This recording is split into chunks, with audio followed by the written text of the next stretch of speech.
I love it when I get a chance to talk to somebody who's an expert, an author, an innovator, and has operated a managed services provider. Stephen Hinch joins me. He's the author of a book about innovation, perspectives on how you leverage it, and he's got thoughts on the way AI may disrupt the MSP market on this bonus episode of The Business of Tech. This episode is supported by FlexPoint. Managing cash flow can be tough for managed service providers. FlexPoint's working capital solution is designed to bridge the gap between invoicing and payment, giving providers access to funds when they need them. With quick approvals and flexible terms, it helps cover expenses, invest in growth, and maintain financial stability. Keep your operations running smoothly with FlexPoint. Visit getflexpoint.com/MSP-radio to learn more. Select Heard It on the Business of Tech or MSP Radio. You'll get 10% off. Well, Steve, welcome to the show. Thank you, Dave. It's great to be here. Well, it's exciting to talk to a fellow veteran of MSP land because, somebody who's got actual hands-on experience. And you've had a career, you were at HP and you were in leadership positions there. You then got the entrepreneurial bug and wanted to lead an organization and ran a TeamLogic IT franchise. And now you've been spending your time advising both TeamLogic and other firms within the MSP space. And you've got a book I wanted to ask you about. You've kind of put this all together in a book called Winning Through Innovation, and you describe the curse of the corporate business model. Tell me a little bit about the curse and what we're all fighting here. Yes. So a major corporation, multinational corporation typically, has to respond to the needs of their investors. And investors, particularly Wall Street investors, expect you to make predictable profits every month and every quarter. The problem with innovation is that innovative ideas, particularly really disruptive innovation ideas that are going to take you down a new path, they're not something that's going to contribute to this month or this quarter's profits and revenues. And they may not actually return any investment until a few years down the road.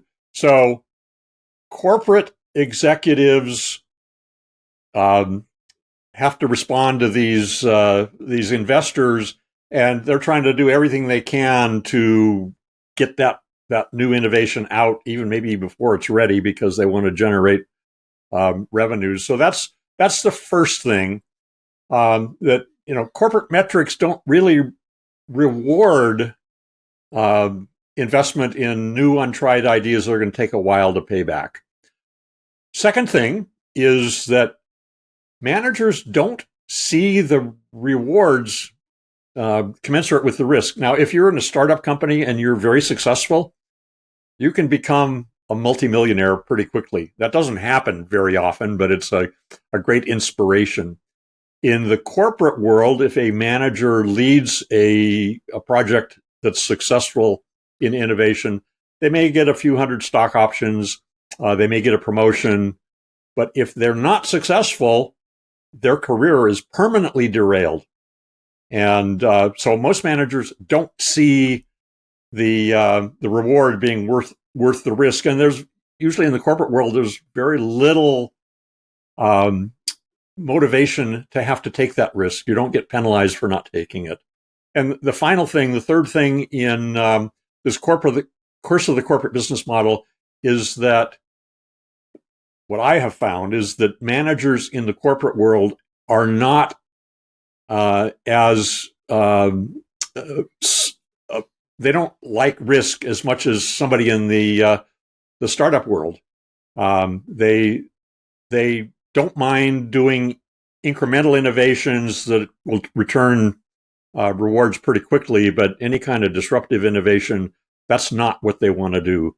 And if that kind of person that really liked that kind of thing was in the corporate world to begin with, they left and went to startups. So you can still be innovative in the corporate environment, but you just have to understand how to deal with those three obstacles to success.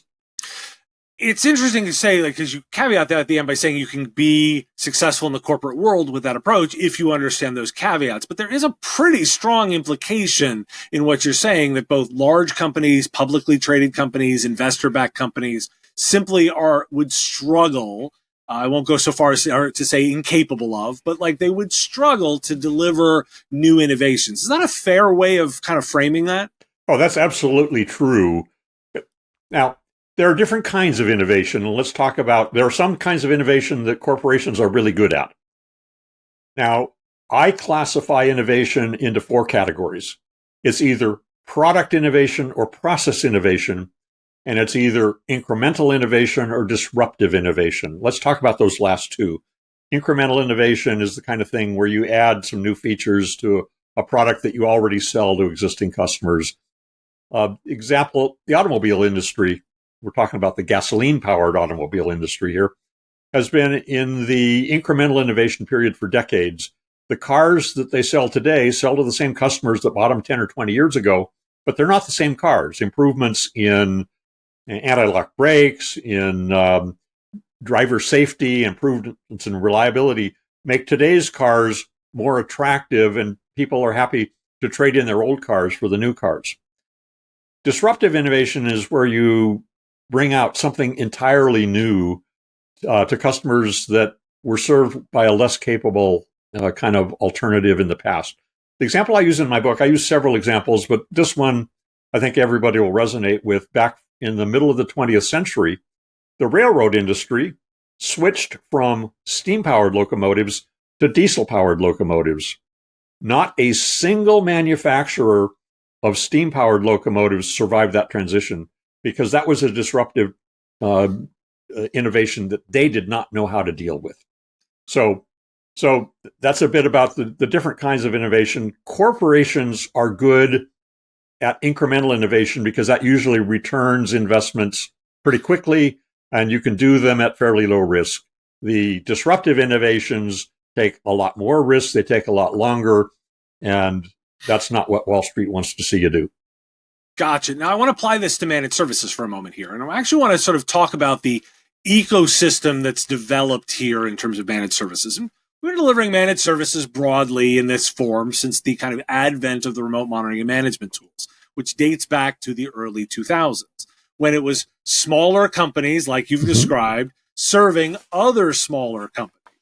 But now here we are, you and I are talking in 2025.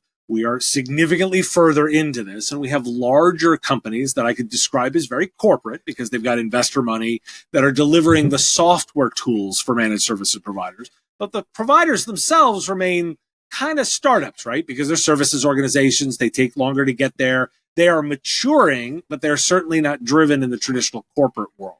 Talk to me what you're seeing, as somebody who's looking at this space still, advising, like, what do you see as the tension going on around innovation between like the platform companies and the companies they serve? Okay. So let's talk about the companies they serve first, because you're right. Most of them, not all of them, but a goodly number of them are in the below $2 million a year revenue kind of scheme. They rely on the vendors to provide the innovation for them. They'll adopt the software that's got the latest capability for remote management or for mobile device management. And they're not going to be innovating on that side of things. Where the MSPs can be innovative is, how do you go out and get customers, and how do you compete successfully against all the other MSPs that are out there? I read something recently that, and you may know this better than me, there are something like 40,000 MSPs in the US, of which only about 8,000 of them have 80% of the business. So there's a lot of small startup kind of people out there that still want to be successful. And it's a lot easier now, 10 or 15 years ago, when I first bought my TeamLogic IT franchise, we had to invent some of this capability ourselves, because the commercial capabilities that you buy were still fairly limited. Today, it's a lot different. And you can do everything from managed services to cybersecurity protection to tracking warranty status with commercially available products. And it's more a matter of figuring out which ones to use as opposed to, gee, this is something I can't do. I have to do it on my own. That's very rarely the case anymore. Okay, so that's exactly the stage that I wanted to set, because I think we're in agreement. The 40,000 number, I've heard that number. It's really difficult to know how many MSPs are out there. I've heard as low as 40. I've heard as high as 120,000. Like, it's different. But the number that I always leverage is roughly 30% of all MSPs, regardless of how many numbers you think, but 30% of them are at break even or lose money every that quarter. Now, obviously, that's not sustainable, so that number is churning. But if we look at it and say, I always quip, 1 in 3 people that you might read online who say they're an MSP are not making money. And so thus your statement of like, hey, a small subset of the ones that are profitable, that's important. Now that we've set this stage, you're exactly right. There's a lot of interesting commercial stuff. You can buy fully developed platforms. But we're kind of at a really interesting moment. And I we were 10 minutes in and I got to bring up AI, right? Because I look and say, that is a really disruptive technology for managed services providers. You can envision pretty easily, a AI-powered agent that's able to do tier 1 support for users, do diagnostics, be able to provide insights. We can really automate away a lot of this. But I think by your statement, which I would agree with, I'm not expecting a lot of MSPs to build that technology themselves. I'm expecting that to get delivered. But by the definitions you've thrown out, a lot of the big companies are not going to be great at innovation. So I really kind of want to get a sense of like, hey, I feel like this is coming, but I'm looking to you like, where would that be coming from in the market? And what should providers be looking for to make sure they don't get swept away by something they're not expecting? So first of all, I'll say you are exactly right. I also feel like MSPs are not the ones that are going to be figuring out how to invent the AI applications to do all the tier 1 level support. That needs to be provided by the vendors that they're using. And yet more of the vendors these days are publicly funded and have investors that expect returns. But AI is a big buzzword these days. And if any of those suppliers aren't really promoting AI and saying we're building AI into our next version of RMM, their investors are going to be mad. So at least now, while AI is a big buzzword, the investors are going to be looking at what are you doing to capitalize on this. And so we're in a phase right now where I think disruptive innovation can happen because it's being pushed by the outside investors. Now, where AI ends up in 2 or 3 years, I don't know. I think it has promise, but I think back to, about maybe 20, 25 years ago when I was at HP, and there was this big explosion about the internet. And suddenly there was tons of money coming in for people that wanted to do something around the internet. And that I sold a lot of equipment to startup companies that were trying to develop some technology around the internet. And suddenly it all collapsed.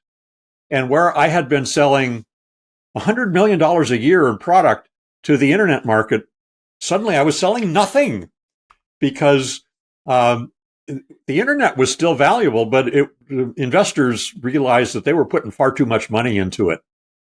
I think that we could be seeing something similar for AI right now. AI will survive and it will evolve, but I can't believe that the amount of money that investors are putting into that right now will be sustainable for very long. Well, I would agree with that. And so, again, if we're putting on our minds of advising the listeners here who are managed services providers, IT services companies, like there have to be traits that we can look back to these historical trends and the writing that you've done. Like, what can we look at to help make sure that they are aligning themselves with vendors or innovations that will be sustainable so they don't end up like carcass, like the same way that those early companies from the internet days got washed away?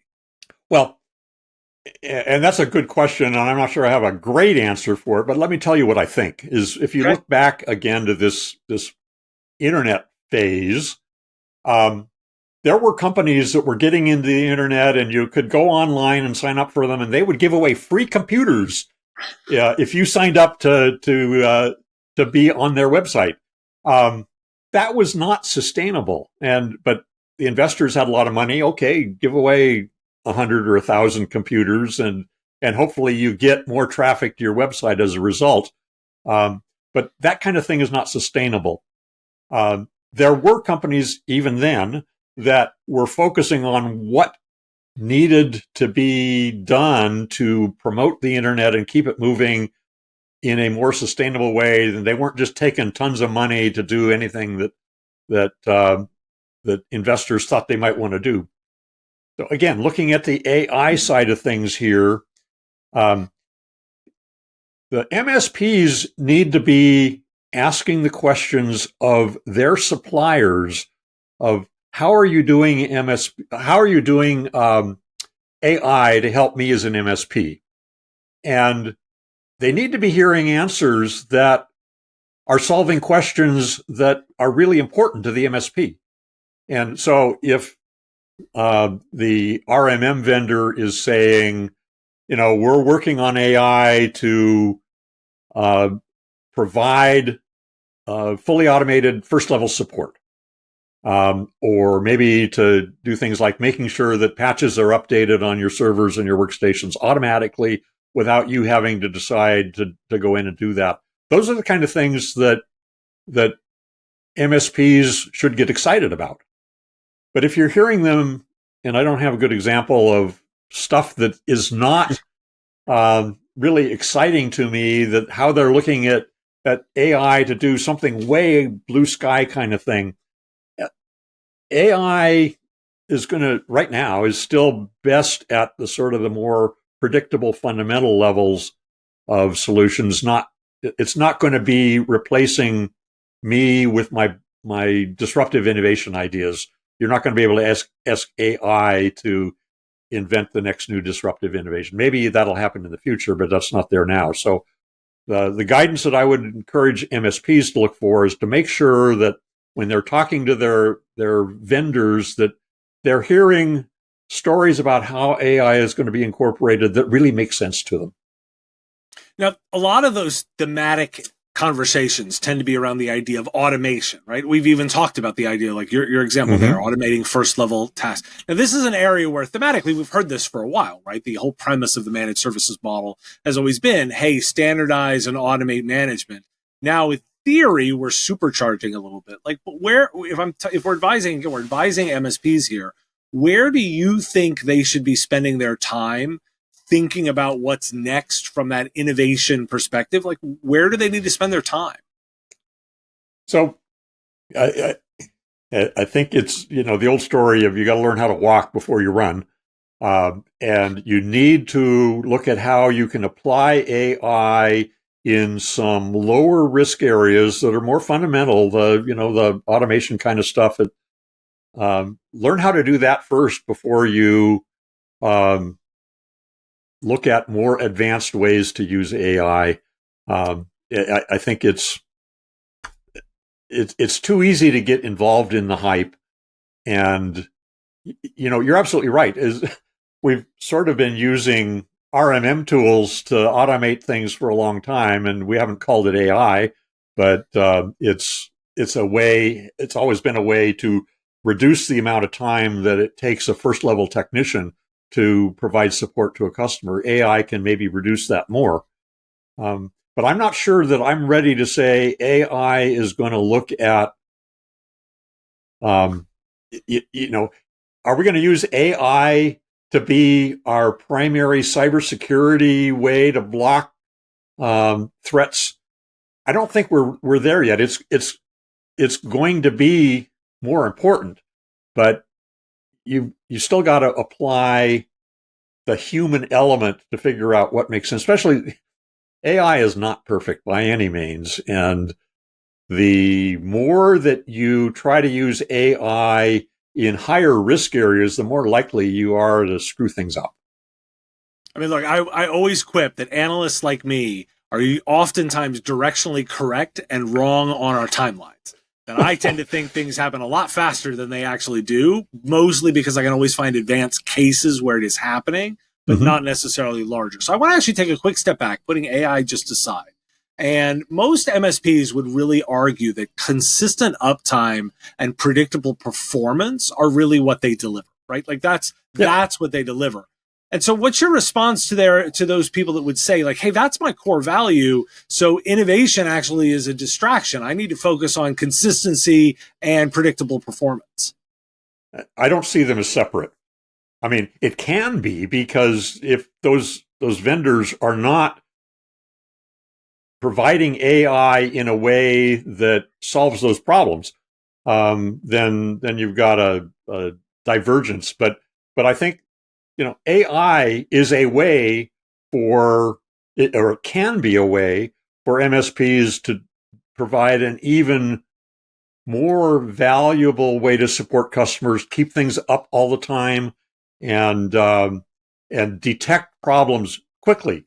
I mean, I remember, for example, I'm almost embarrassed to explain this, when I had my own IT company, Team Logic IT franchise, and we would monitor server performance at our clients.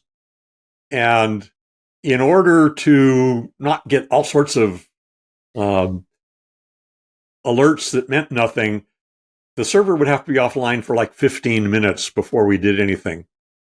And after 13 minutes, the customer would be calling us up and saying, our server's down. How come you haven't fixed it?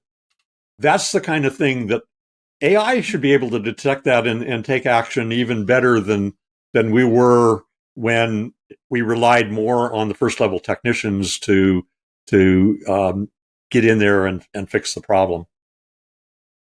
Well, Stephen Hinch is a high-tech innovation strategist, award-winning author, and executive consultant with over 3 decades of experience at the forefront of technology and business leadership. He's held senior roles in R&D, marketing, and general management at Hewlett-Packard and Agilent Technologies, and served as president of Team Logic IT in the San Francisco Bay Area, with a legacy of driving transformational initiatives from surface mount technology adoption to fiber optic standards. He's now considered a trusted voice on innovation execution, especially for IT service providers and MSP. Steve, if people are interested in reaching out, learning more, or getting your book, what's the best way to do that? They can go to my website, www.stephen-w-hinch.com. Well, it's a great read. Thanks for joining me today, Steve. Thanks a lot, Dave. I appreciate your inviting me to be here. This episode is supported by Comet Backup. Whether you get hit with ransomware, hardware failure, or human error, there's nothing more heart-stopping than losing business-critical data. Backups are your final stand when a threat penetrates your layers of defense. That's where Comet Backup comes in. Comet is an all-in-one backup solution.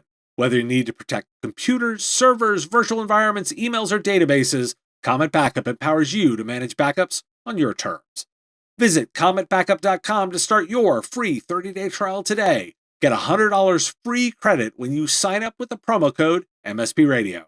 Start running backups in 15 minutes or less. Comet Backup, the backup solution that MSPs trust. The Business of Tech is written and produced by me, Dave Sobel, under ethics guidelines posted at businessof.tech. If you've enjoyed the show, make sure you've subscribed or followed on your favorite platform. It's free and helps directly. Give us a review, too. If you want to support the show, visit patreon.com/MSP Radio, and you'll get access to content early. Or buy our Why Do We Care merch at businessof.tech. Have a question you want answered? We take listener questions, send them in, ideally as a voice memo or video to question@mspradio.com. I answer listener questions live on our Wednesday live show on YouTube and LinkedIn. If you've got a comment or a thought on a story, put it in the comments if you're on YouTube, or reach out on LinkedIn if you're listening to the podcast. And if you want to advertise on the show, visit mspradio.com/engage. Once again, thanks for listening, and I will talk to you again on our next episode. Part of the MSP Radio Network.